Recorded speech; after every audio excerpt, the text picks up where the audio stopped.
Hi, and welcome to the Nerd Table, where we are going to tear Percy Jackson films several new assholes. As you see, we've got a lot of material to go on if you've seen the films and read the books. And we have very little time to cover it. Should we start with the background of the Percy Jackson books, or should we Percy Jackson books are the most fun and fantastic books about Greek mythology that I've ever read in my life. Yeah, Exactly. The books, for the three of us, they're responsible for getting us really interested in mythology and history in general. Yes. Plus, the books did a very good thing where they gave us representation for some kids with disabilities. Like, there were kids with autism and ADHD who felt they never really had and to fit in. they didn't play it like it was cool or anything. No, like, exactly. They didn't make it because the protagonists had it. No, they made it hell to them. Like, And this was one of the first big book franchises that captured readers as much as the Harry Potter books did back in their time. Yeah. Exactly. And so how do we follow up on such a thing?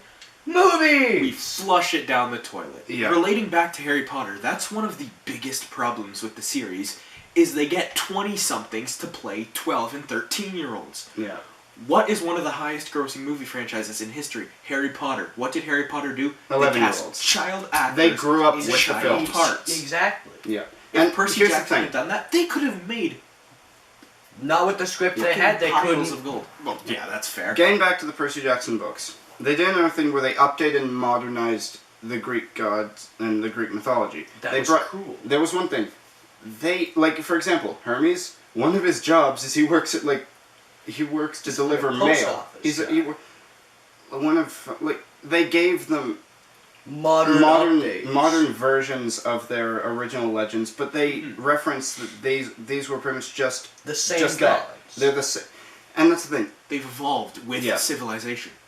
So, the book series spanned for 10 novels so far, and they're going to connect it with the Norse series. These books have captured a massive fandom. And in 2010, they released Percy Jackson and the Lightning Thief. Now, Which one is that? it's this one right here. Good old Logan something or other on the cover. Letterman. Now, the film itself, its opening isn't that bad. If we look at it as an individual film and not tied to the book series, it's a it's- decent it's- film. it's a good decent. film. It- Unfortunately, It's a it's shit about the adaptation. book. You see, that's the thing. There are multiple flaws with the Lightning Thief. It doesn't explain certain concepts that if you hadn't read the books, you wouldn't understand anything. For example, the camp. You see, what's the protection the camp has in the books? It's not only is it guarded by the mist, along with pretty much everything in their society. They explain Thalia's tree. Yeah, they explain Thalia, however you pronounce it. They explain the tree. They explain all that. What's the movie do? Force field. So, and I think CinemaSins put it best. So when news crews show up with the fact there's a force field surrounding what looks like this bizarre demon camp thing, how are they secret anymore? Well, that in itself is a flaw, but I like to call the Percy Jackson books Percy Jackson, and we've come to calling the Percy Jackson movies Steve and the Sea of Lightning. Yeah. and look, it's It's really... it's not Percy Jackson. No, it's not. He doesn't act like Percy Jackson. He acts like generic hero number 2483. Exactly. And they've destroyed the characters completely as well. Like, Yeah.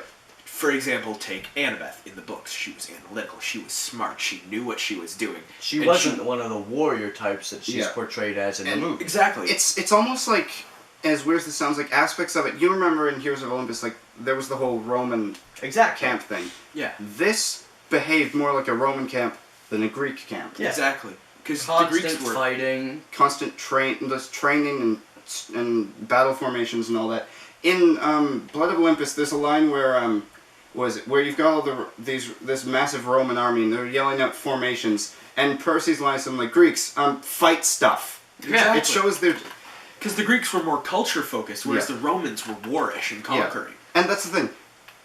To get back to all this and everything, there are a lot of bizarre changes made for the films. For one, Where the fuck is Clarice? Where the fuck is the Oracle? why is Ares not the villain? Exactly. They made the biggest mistake with this film.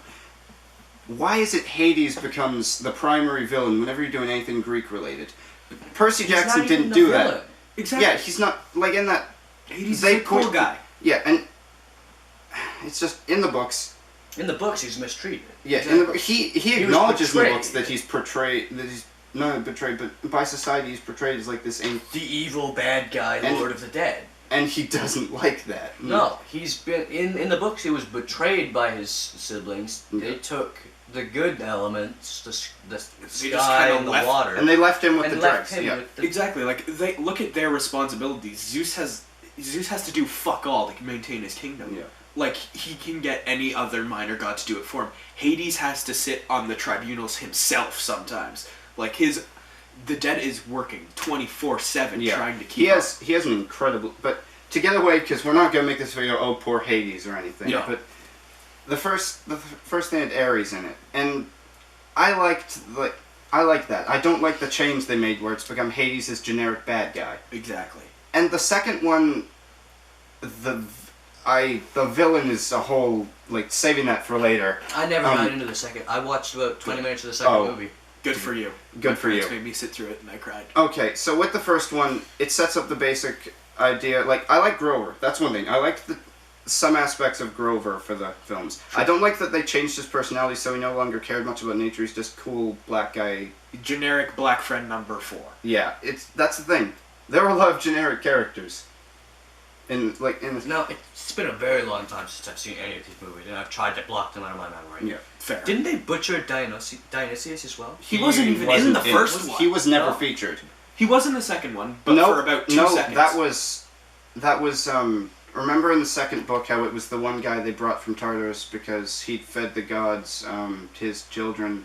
Yeah. And now Dionysus wasn't in. I thought that was supposed to be Mr. D in the second movie, Nope, and they just it's cut not. him out entirely. It's not. They just made the guy look like him. No, that's stupid. Don't get me wrong, the first 2 books, they're not the best in the series. No, God, They've no. got their own flaws. Rick Riordan was new to the concept, I and didn't like Sea of Monsters at all. It's probably my least favorite one. yeah, but they are artwork in comparison to these. Films. The films, first off, Why is Steve the Sea of Lightning a Blu-ray before stuff like Star Wars? yeah. I mean, fuck you, George Lucas, don't do it, but... Anyway, He probably edit it again, make a whole new story. you look at the first one, the plot to the first book, yeah, Ares, but it's all Luke manipulating things when really Luke's being manipulated I by didn't Kronos. like the casting at all. The only good piece of casting was Luke. The only good piece of the first film, and I've talked to Josh here about it, is a scene they cut. There was a scene in it where basically it's after the events with Medusa and all that, Yeah. where they're driving the truck, Annabeth's passed out, and Grover's telling Percy about Talia, Luke, and Annabeth's past. Okay. Because this was them sort of setting up the concept of Talia. It sets up the concept of a sequel. It builds character. It does everything that you should do in a scene. And they cut it. Exactly. Because we needed a Hydra fight. The other really big kind of flaw with it is people will often ask, well, why don't they have cell phones and stuff? Why don't they... That's another thing. They completely... In the books, they mention that would signal monsters, but then in the movies, you have Luke with a full friggin' Call of Duty setup playing online. What the hell? Yeah. But let's get to the second one, because it tries to change things, but it doesn't do a very good job. Now forgive me, I still have not watched this one. Alright, it's alright. That's good for you. The second one does 2 things to try and appease the fans. It makes Annabeth blonde, which honestly was not the biggest... Like, I wouldn't have cared if she stayed brunette. Just give her a personality. Exactly. And the second... Did it bring in Clarice? Yes, the second one brings in Clarice. Problem is, it makes it so Clarice is out of nowhere this big ultra hero and everything, to the point where Grover doesn't even remember that Percy's not the person who went on all these quests and things. Exactly. It ruins Percy's whole hero concept. It makes it so he just seems so insignificant. And Sounds like another new origin. Yeah, and that's the thing. These movies don't always have to feature an origin. Yeah. Well, the thing is, the second book did a good job of making it seem like Clarice had some skill to her and everything. Yeah. But in this, they just shaft Percy aside to make it seem like Clarice is the big one. Clarice is the hero Mary Sue. lady. Yeah. And I don't mind that they cut out the chariot scene and replaced it with the Fall Out Boy montage. Yeah, I don't like like Fall Out Boy. Yeah. I don't know why they allowed their music to be used in this travesty. But the scene was cool, I'll admit that. Yeah. And then you get into the story, right? Grover is out of nowhere kidnapped by a random group of people rather than being gone for most of the story. It takes out the entire Pan quest. Yeah, it takes line. which is sort of a major thing for his character. Yeah, and the entire reasoning behind why they mainly went into the labyrinth in Battle of the Labyrinth. Which was Grover only wanted to go so he could find Pan. And along with this, the quest is all over the place. They changed Tyson's character. Oh. They make it so Percy's a complete dick to Tyson. Exactly. Like Tyson? In the book, he was struggling to accept the fact that a Cyclops was his brother and everything. But in this, he just went full dick mode. Exactly. And Tyson had no introduction whatsoever. In the book, it was just, I'm here, punch the cow. Exactly. He was friends with Percy at the school. Percy protected him from bullies. They had a solid. So they got rid of all connection, shoved him in there. Exactly. And you get onto the quest. I don't mind the fact that Taxi wasn't in the forest thing, despite the fact that you question how they got out of the camp and all that. Yeah. Mind you, with this movie's world law, laws of the Greek universe and everything, I don't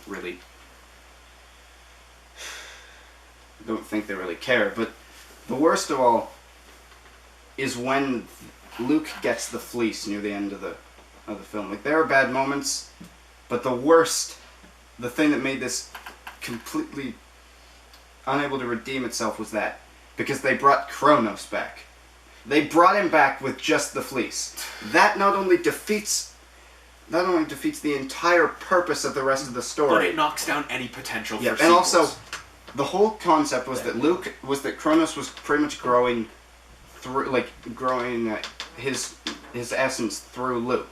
Exactly. This just brings him back, and what is he? A non-threatening, slightly big larger than rock normal monster. Exactly, and they defeat him in approximately 3 minutes of screen time? He's shoved out of the way faster than Ironmonger. I kind of want to see this film now. No, you don't. I kind of do. And then right at the end, they have a reference to the third story in that Annabeth is stabbed by the It was some monster there. Yeah, they never named it. Yeah, it was some monster there with them, which was supposed to represent the creature that basically kidnaps Annabeth for Atlas in the third story. Yeah. And they were like, fleece plot device, she's fine, there was literally no point there, off we go. We hang it on the tree and boom, Thalia's back. And then it closes with Percy oh, maybe it's not me, maybe it's her, except we know it's not. Exactly. Why would they introduce another character? There are tons of flaws, and getting into all of them would take just hours. Oh, maybe we'll do another episode where we tear it apart more. Maybe we go in we depth have with a it. lot we more have a to lot talk of about. hate for these films. One final comment I will make is that another connection between this and the Harry Potter movie. What they did with Annabeth is a lot similar to what Harry Potter did wrong with Ginny, which is where she was a central character. She was very relatable. She was a fun person. She was a favorite to a lot of people, and then the movie just... Here's personality? Nope, you're just a romantic interest. You're not good for anything else. Yeah. Oh well, goodbye. But they, in my opinion, because I'm a filthy bastard, they redeemed themselves by casting Bonnie Wright. Anyway, we're going to end it here. Like we said, maybe another episode, maybe not. We'll see. You can see my fan fiction. And do you want to know what the absolute worst thing about this is? This was Fox. Yep. This was Fox. This is Fox Part 2. Yeah. So you've gotten your Part 2. It was Percy Jackson. Now, I'm going to say one more thing. Please do. Not even the cast after the first one of these movies was wanted released. to be it. Not only did they want it, did they not want it? They didn't think it was going to happen. Yeah, they actively fought against it. And that's the thing. Logan Lerman, and I will respect him for this. After the second film, he quit. He left. He said he was not doing this. He was not going to do a third one. So they've saved the rest of the series. Thank you. If there is a chance that you troll YouTube and found this, Logan, praise you like you are fucking Jesus, because you saved us from a Titan's Curse movie, and seeing as that's one of my favorite books, I'm so glad you did not let them get their filthy, grubby Fox News hands on it. That's all the time we have. Well, so, We'll see you maybe later. Bye-bye. If you'd like to support the channel, you can like, you can comment, subscribe. So, what do you guys say then? Final thoughts? Fuck Fox. Fuck Fox. Fuck Fox. Go fuck yourself. And that's a wrap. Here we go. That's a wrap like a chicken at McDonald's, bitch. Can we keep that too?